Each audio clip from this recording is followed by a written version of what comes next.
I thank my friend for yielding. I've known Mr. Berman for almost half a century. He has been an extraordinary leader as a young person, as chairman of this committee, as ranking member on this committee, and I want to thank him for his leadership on this issue.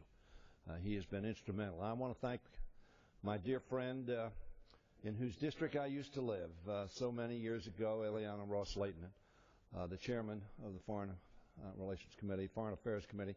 Thank her for her leadership and her commitment. She has been a stalwart. Mr. Speaker, at a time when there is great disagreement on a number of important issues, we are reminded today that Democrats and Republicans stand together when it comes to supporting our friend and ally, Israel. I am proud to be a lead co-sponsor of the U.S.-Israel Enhanced Security Cooperation Act, along with my friend and Republican leader, Mr. Cantor, who just spoke. This bill enshrines in law the deeper military and security cooperation that the Obama administration has forged with Israel and made a very high priority. President Obama's predecessor, President Bush, responsible for forging and continuing that relationship, as were his predecessors. Today, with greater uncertainty in the Middle East and the continued pursuit of nuclear weapons by Iran, close security cooperation between the United States and Israel has never been more important. I have visited Israel 12 times, and I've seen firsthand how Israelis have achieved so much with so little. Investment in Israel's security and Israel's success yield real benefits to the United States through shared intelligence, technological exchange, and trade.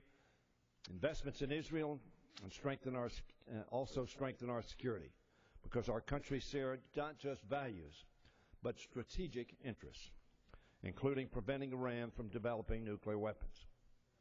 Iran, as we all know, has been a destabilizing force in a volatile part of the world so closely linked with global energy supplies and where American troops are stationed.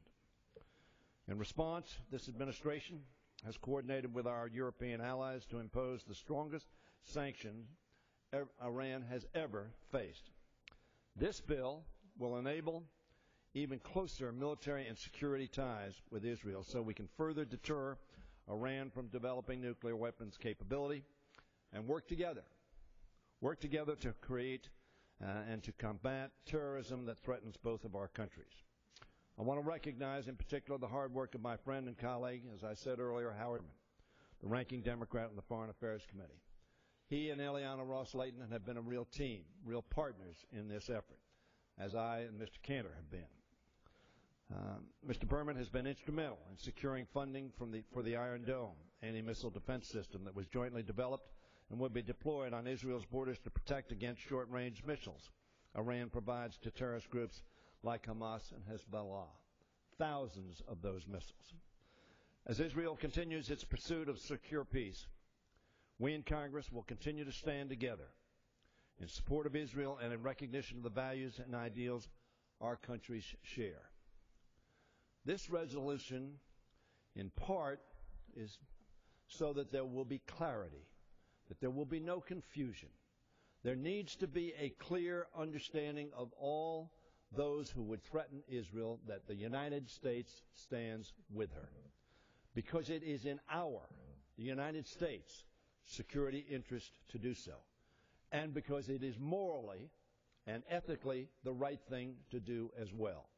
We all hope for two states living side by side peacefully, with families secure, that they can raise their children in a future that will bring peace and prosperity and tranquility in a troubled neighborhood of the world.